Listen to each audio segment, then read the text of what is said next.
This morning I've titled the message, Protecting Your Loved Ones from Emotional Abuse. Protecting your loved ones from emotional abuse. And we're taking our text this morning from Genesis chapter 16. Genesis chapter 16, verse 1 to 9. So today we just look at it from, evidently, with the volume of insights and information we must throw light on this topic. The message has to come in a minimum of 2 parts. So in this first part, we look at, first of all, just 2 points. What is emotional abuse? And then what are the types?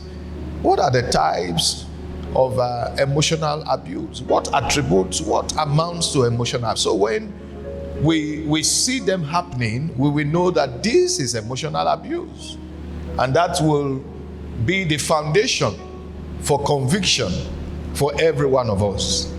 So in any way that we are guilty, personally guilty of emotionally abusing anyone, it can be husband to wife, it can be wife to husband, it can be father to child, it can be mother to child, it can be child towards father and child towards mother, and then sometimes towards grandparents, and sometimes, from in-laws towards a daughter-in-law or towards a son-in-law, and of course it happens also a lot in the workplace. But one of the most very delicate and critical circumstances under which emotional abuse can happen is in the area of marriage, especially Christian marriage. Because, we are meant to do all we can to stay in our marriage. So it can be emotionally traumatizing for any man or woman that is consistently being subjected to emotional abuse in a Christian marriage. So what is emotional abuse? Abuse is any behavior that is designed to control and subjugate another human being through the use of fear, humiliation, and verbal or physical assault. It can include anything from verbal abuse and constant criticism to more subtle tactics such as intimidation, manipulation, and refusal to ever be pleased. More specifically, emotional abuse is any kind of abuse that is emotional rather than physical in nature. The abuse occurs when someone says words or does certain actions to try and control the other person, intimidate the other person, instill fear, or keep such a person apart from other people, or try to break the person's self-esteem and self-worth. So emotional abuse involves attempts to frighten another person, control another person, or isolate that person. Emotional abuse is a way to control another by using emotions to criticize, to shame, to blame, or otherwise manipulate another person. So in general, a relationship is emotionally abusive when there is a consistent pattern of abusive words and bullying behaviors that wear down a person's self-esteem and undermine their mental health. This type of abuse doesn't involve physical violence, though it might involve threats of violence directed towards you or your loved one. Then the question arises, is emotional abuse the same as psychological abuse? There is no clear agreement among experts in the field whether there is a meaningful difference between emotional and psychological abuse. Emotional abuse is believed to be broader, covers a lot more things than psychological abuse, because psychological abuse is often considered to be one form of emotional abuse. It's a part of it. So the broader one is emotional abuse. Psychological abuse, for instance, involves the use of verbal and social tactics to control someone's way of thinking, such as gaslighting, which is not essential, which is not necessarily the same as other forms of emotional abuse. Psychological abuse may include bullying the person or partner or colleague, or as the case may be, gaslighting and abuse in the workplace. It also may be perpetrated by false accusations. False accusations. So I want us to take note of this so we can understand the magnitude of what some of the things that we overlook.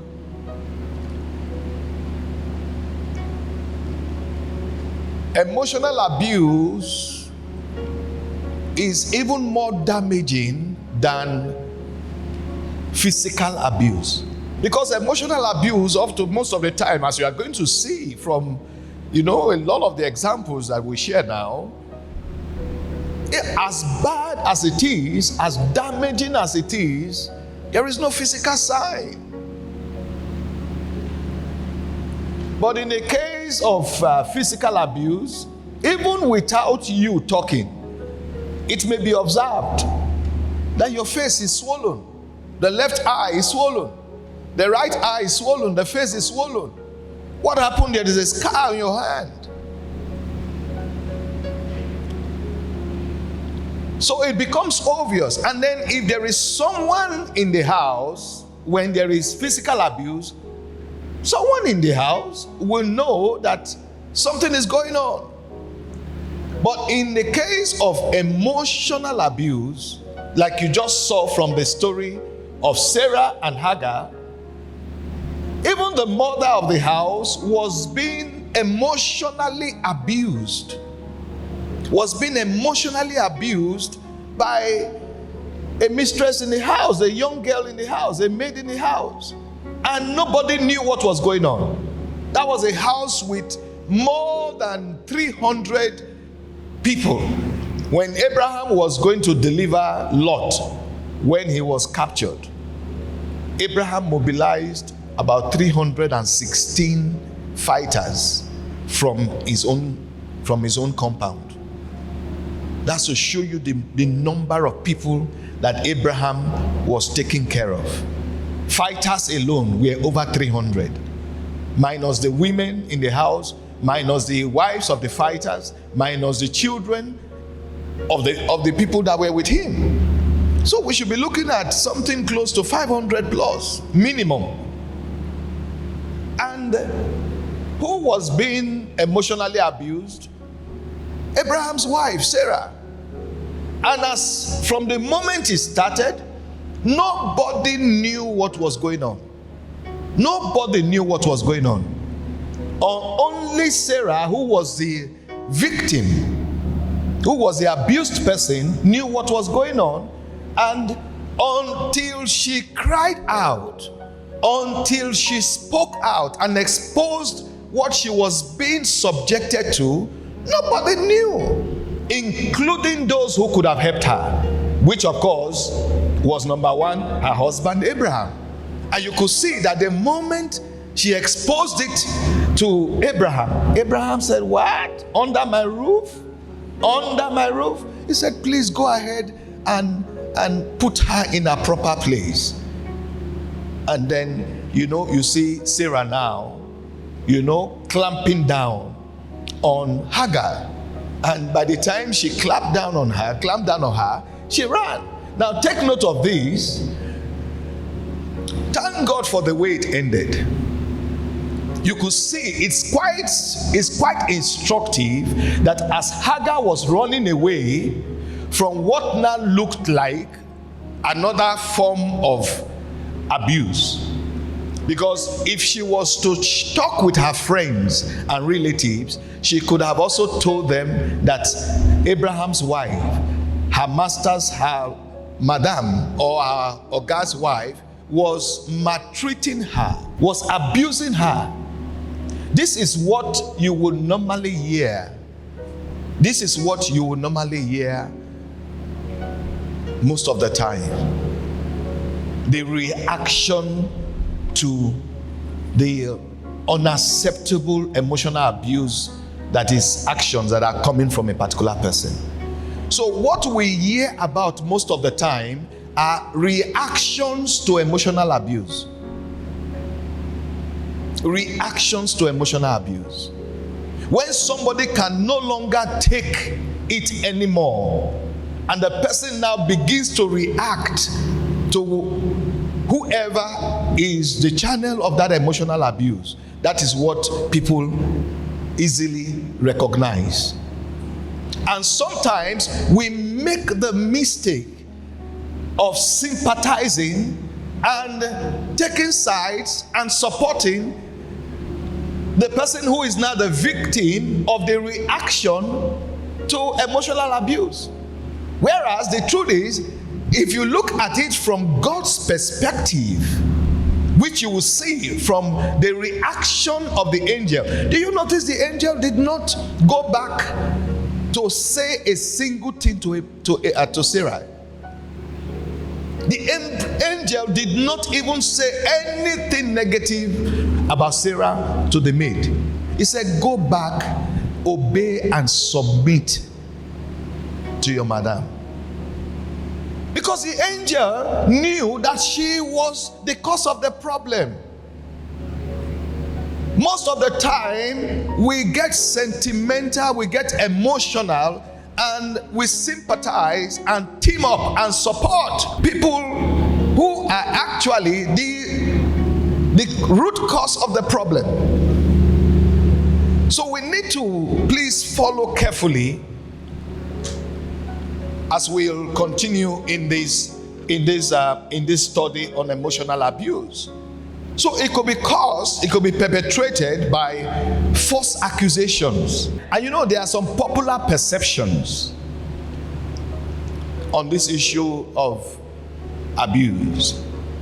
Several studies found double standards in how people tend to view emotional abuse by men versus emotional abuse by women. For instance, Sorensen and Taylor randomly surveyed a group of Los Angeles, California residents for their opinion on abuse in relationships. Their study found that abuse committed by women, including emotional and psychological abuse, such as controlling or humiliating behavior, was typically viewed as less serious or detrimental than identical abuse committed by men. Dutton, on his own research, found that men who are emotionally or physically abused often encounter victim blaming that erroneously presumes the man either provoked or deserved the mistreatment by their female partners. So when is a woman involved, people sympathize and agree that what was done was wrong. But when it's a man that is a victim of that same kind of treatment, rather than take the same stand, a lot of people would now begin to postulate that possibly the man may have done something that provoked the woman to do what she did. So, and by so doing, you are exonerating the female culprit and justifying her actions. The same thing you would do otherwise if it happened from the man towards her. And this is where we all have to be very careful, because there is what is called karma. Be very careful, because you will also have a son who is going to marry. You have a son who is going to marry.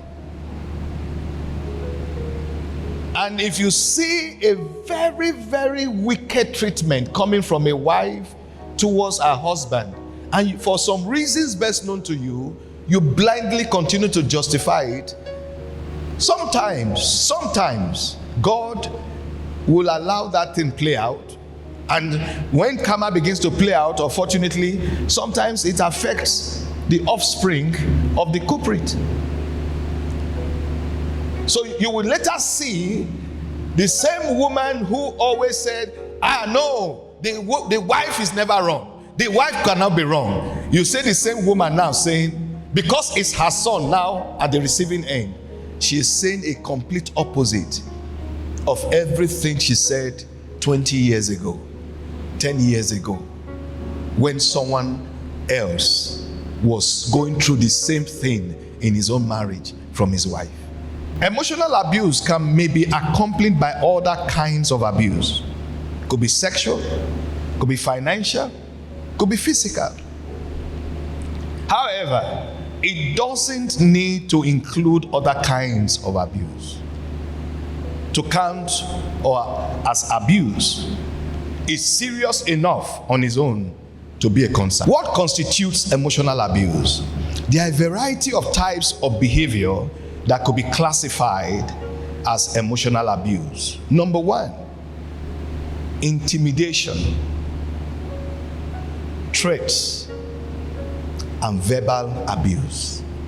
Intimidation, threats, and verbal abuse.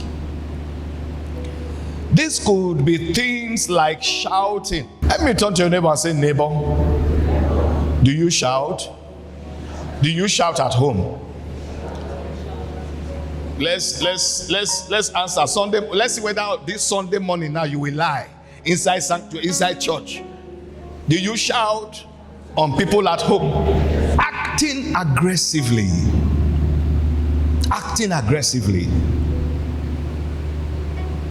Or just generally making you feel scared. You know, sometimes you may not slap the person, but you can do something that will really scare the person. You can break bottles. So you can do certain things that, begins to, bring fear, instant fear in the heart of the person, in the mind, or it could be the man. The man could be the person being threatened, not just the woman. Or just generally making you feel scared.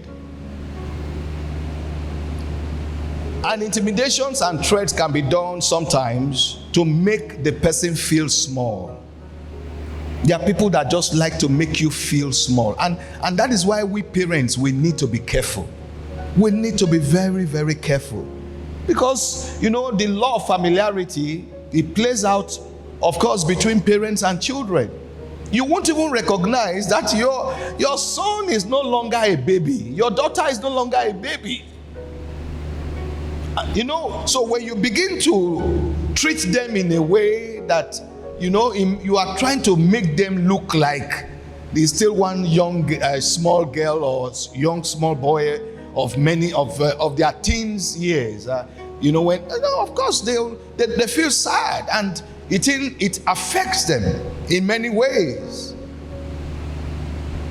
And some do these threats and intimidation to stop you from standing up for yourself. So any environment where you just discover that, there is no value consistently, they seem to show no value, you have to be very careful, because it may just be that that place, that circumstance is an environment of emotional abuse.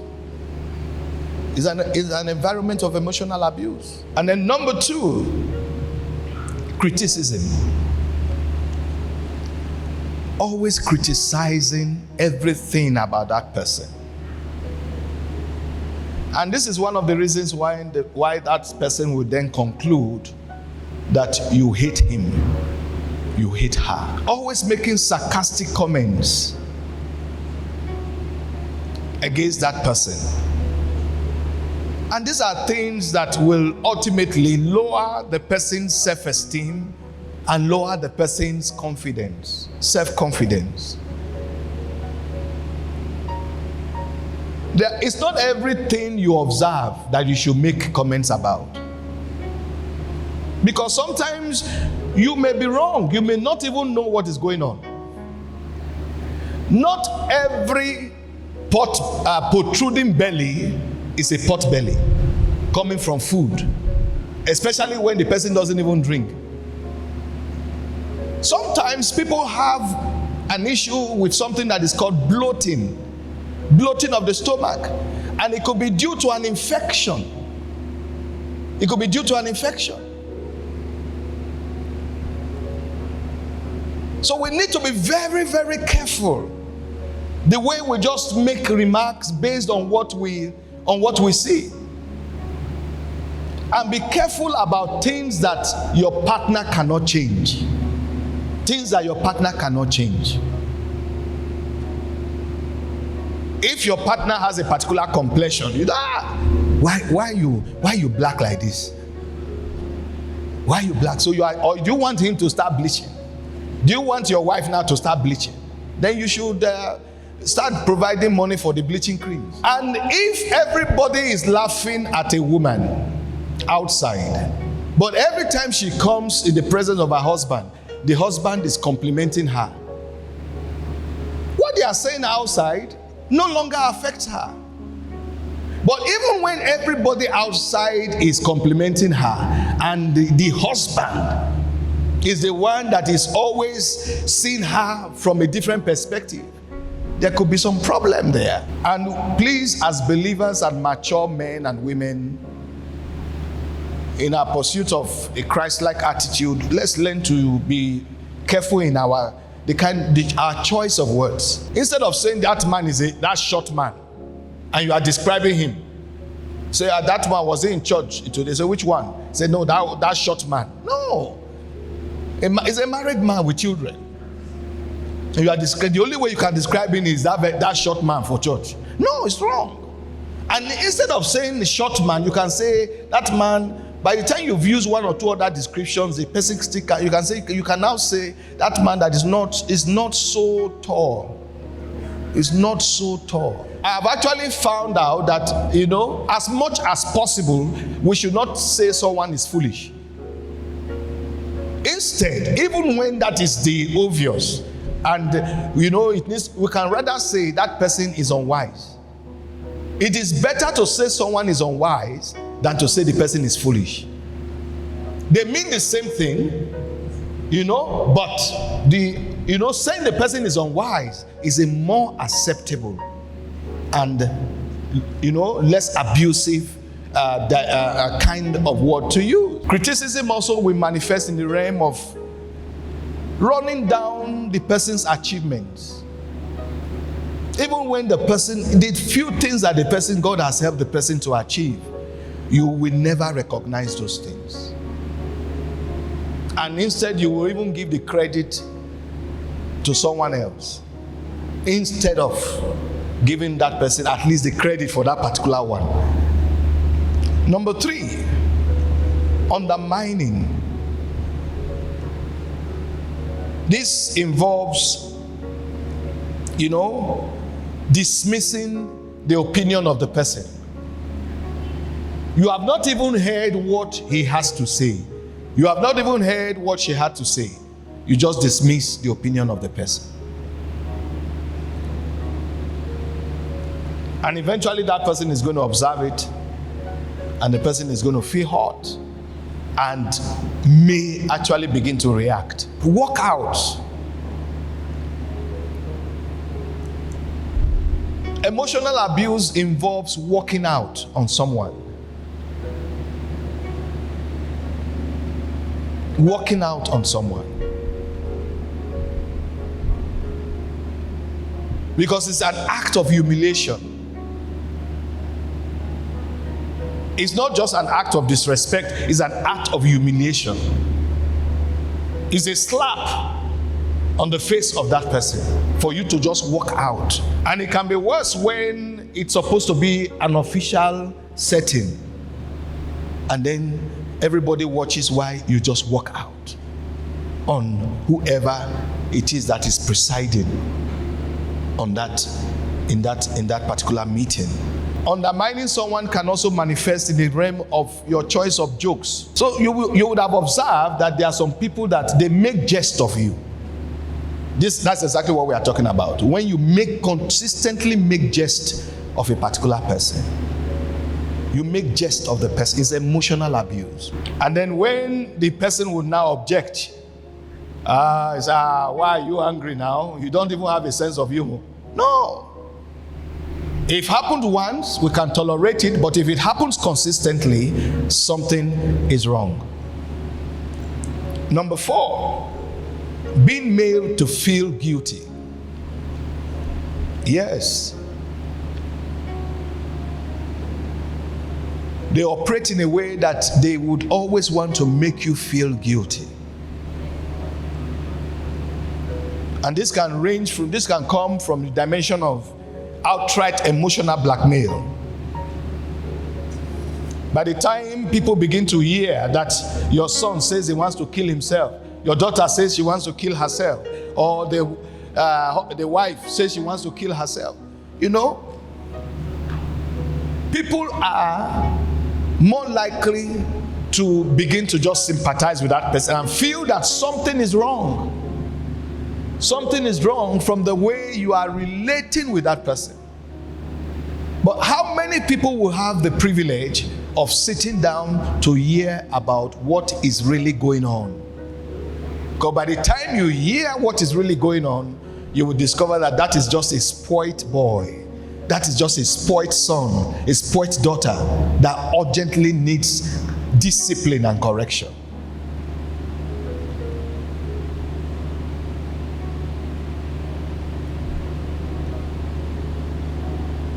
Some people can give you what they call the silent treatment. Silent treatment. Make you feel like you don't exist. Make you feel like you don't exist. You are in the same house, but the person makes you feel like you don't exist. Silent treatment. You ask questions, sometimes the person may not even answer. You greet, that is even worse. You greet and the person will not even answer. It's not right, church. It's not right. And the next one is financial abuse. Financial abuse. Yes, very wrong. Very wrong. Joint account is in order in marriage, but you cannot have exclusively just a joint account. It is wrong. And I've said it, that I am yet to meet a generous man that we agree to a joint account.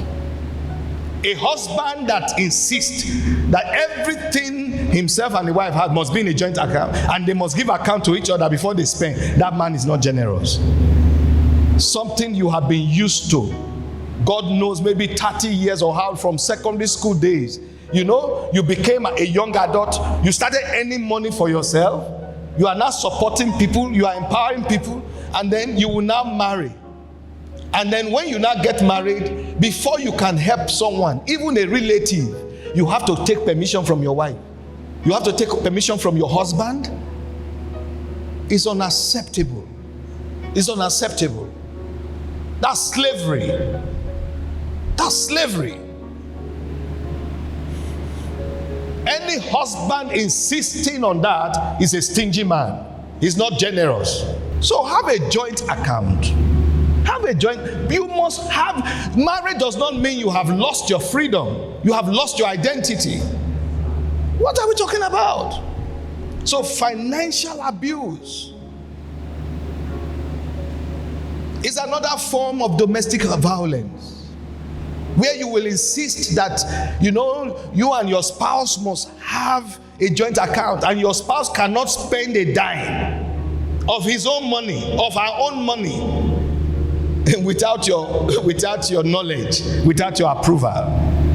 Wake up, wake up quickly. This can be withholding money. Even when the quarrels are going on, there are some things that you don't use to fight. So if there's some amount of money to be paid, if there's some amount of money to be sent as feeding allowance to the child in school or whatever, there's some things you don't withhold. There are some things you don't withhold. Withholding money, not involving you in finances, every time everything is concealed. Or preventing you from getting a job. Preventing you, that is another form of domestic violence. It's not that you are providing some hefty amount of money to empower your wife, and then yet you are saying she should not get a job. And every time you release money to her, it is like, she must never talk again for the next 1 or 2 months. Controlling the person's access to finances. And then you begin to demand for receipts, even from your own spouse, for certain things that are done. How many tubers of yam did you buy? You bought 10. Where's the receipt?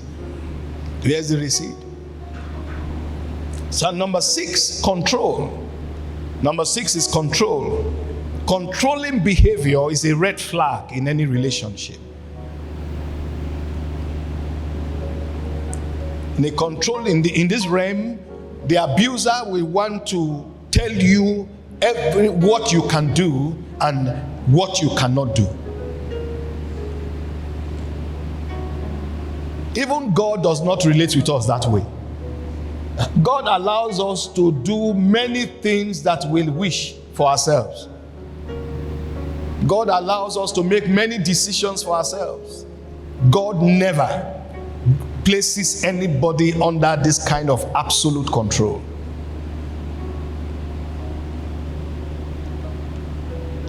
You can't make all the decisions, and especially without even listening to the opinion of the other person. And then control still manifests in the area of monitoring the person. You want to monitor the person's whereabouts. Where are you? Where are you right now? Are you sure you are there? Okay, give the phone to somebody near you. Let me confirm. Monitoring the whereabouts of such person. Insisting on regular calls. Well, you have to call me every 2 hours for me to be sure that you are still there.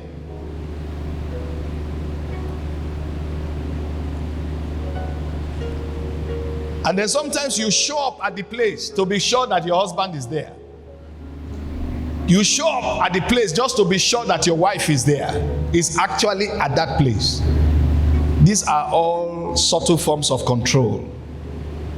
And they amount to emotional abuse. Or you begin to demand immediate response for every call you put across. There are times the person may be away from his or her phone. The person may be in a discussion. The person may be sleeping. Or maybe just, far away or engrossed in something. And you take offense that you called at such a time and the person did not demand. So when you begin to observe somebody, I called you and you didn't answer immediately. I sent you a text, you didn't answer immediately. We need to watch it. We need to watch it. Spying on the person. Spying on the person's phone. Checking their internet history. I think in the past, we have, these things have come up in the past, but I think, it's very clear. Marriage counselors should be clear on this. It's wrong to check out the phone of your spouse. It's wrong. It's wrong. Because there are some things that can also be in the phone of your spouse. That does not amount to flirting or infidelity, but they are absolutely confidential. They are absolutely, there can be a family secret that is being carefully managed by a few members of the family. And it just happens that your wife is among those that have been trusted enough with that family secret. It will be wrong for you to now check the phone and read about that family secret. That has nothing to do with you. Has nothing to do with you. It's very, very wrong. There must be minimum level of trust in certain relationships, and that includes marriage. The moment you feel you cannot fully trust your spouse, except you do routine check of the phone on a regular basis, something is wrong. Something is wrong. But that approach is not the solution. And rather than investing on gadgets that will help you spy on your spouse, invest on prayer points to prevent your spouse from sexual temptations. Pray for your husband not to fall. Pray for your wife not to fall. That is a better thing to do than to continue to acquire gadgets that will enable you spy on their movements and anything coming on their lives. And you are not doing anything to also protect them from temptations. Some would demand that there must be no passwords, or the password must be shared. You must know your husband's password. You must know your wife's password for their social media accounts, email, and the rest of them. These are not right. These things are not right. And then number 7 is social abuse. Seeking to harm your other relationships. We begin to close it up here. Or reputation. Social abuse. You deliberately do things to harm the person's relationship with other people. You expose the person's private photographs. So refusing to listen to. We talked about silent treatment. Some people can be there and they are still in the same house. They are not separated, but they refuse to communicate. They refuse to listen. And even when you are talking, they are looking at the sky or looking at the roof or looking at something else, doing something else, as if they are not hearing any voice talking. So that silent treatment is also very, very, very wrong. Number 8 is isolation. Isolation, limiting the freedom of movement of that person, stopping that person from contacting people such as friends, such as family. Stopping that person from doing certain things like social activities. There are some of these things that are bad, but many of them are in place. Many of them are in place. Praise ye the Lord. This isolation from even some social activities that are permissible. We need, some of these things amount to emotional abuse. They amount to emotional abuse. Locking the person up at home. Locking the person up in the compound. And then number 9, withholding affection. In this instance, abusers may punish a person for what they perceive as a bad behavior by withholding affection. Or you make them feel they are undeserving of love. You withhold affection. And so you see a man you will not have sex with your wife, and this will go on for a prolonged period of time. And most men that do this, they do it with women they are convinced are godly or are faithful sexually. Because if the movement of your wife is already like this, you cannot now use your own hands to stab her. Because you are now giving her a justification to go and express that potential.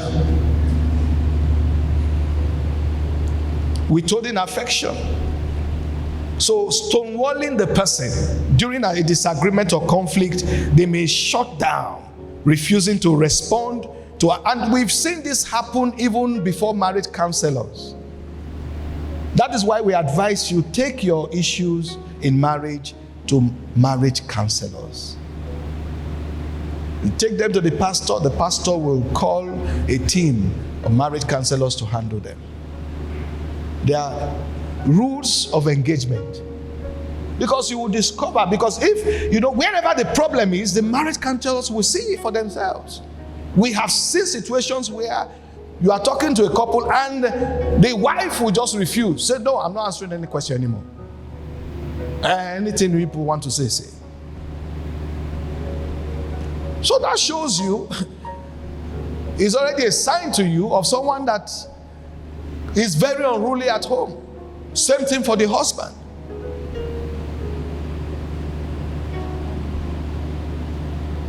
So there are people that people they can abuse you emotionally by this in this dimension. And number 10, lies. Number 10, lies. Abusive people, may blatantly lie, telling the person false opinions from their friends about their bad behavior. And that happens a lot. Even those of us in leadership, you will see that happen a lot. When people will just lie and say, people are saying that, people are complaining about it. In some instances, nobody anywhere is complaining. Instead of saying what they feel, they will make it look like a general thing. It says people are complaining about this thing. In most instances, that would be true. But in some instances, nothing like that is going on. It's just a lie. And then we see cases of blatant lies. Blatant lies. And that is why I want to warn all the singles. If you are still single, you don't also know what you are enjoying. Don't rush into marriage. The more patient you are, the easier it is for God to expose something that is hidden, that you still don't know about the person you are considering. As time is going on, more people will be knocked out of the list of those you thought you could marry. Anything your husband says about you will be believed outside. Anything your husband says. Anything your husband says. And what do we see from it? It is bad and wicked for a husband to lie against his wife. Because everybody will believe whatever you say about your wife. Everybody will believe. In the same vein, anything a wife says about her husband, most people will believe. Lies are powerful arrows. But please, married men, it's wicked to lie against your wife. It's wicked to lie against your wife. Complain about the things that are real. It's wicked to lie against your spouse. And number 11 is playing the victim. The abusive person may try to turn the tables on the other person by blaming them for the issues that the abusive person has not even dealt with. They may accuse the other person of being the abusive one in the relationship. They may accuse, playing the victim. You are the one that is actually abusing your spouse. But you are intentionally giving the public the impression that you are suffering from, the abuses and excesses of your spouse. We've seen this happen. You've seen this happen. Playing the victim. And then number 12 is egging the person on. What we mean by this is when you already know the weak point. This applies to family, like you and your siblings, husband and wife, close friends, roommates for a long time. You will discover what provokes that close person to you. Then you will now intentionally use that same thing to provoke the person. And then whatever comes out as a reaction, you take advantage of it and begin to make and use it against the person. And use it against the person. You know how to get the person angry, then you deliberately irritate the person to become upset. And when they become upset and maybe react, you begin to use that as a tool to bring them down. And the number 13 is cheating. Cheating. Please don't ever do this. We have seen situations where, in an attempt to emotionally afflict the spouse, the husband would cheat on her. And sometimes deliberately sleep with a woman that is close to her. Could be her friend. Or you see the other way around, where it could be the wife now doing it to her husband, where she would deliberately, intentionally begin to cheat on her husband just to get at him. Praise ye the Lord. Praise ye the Lord.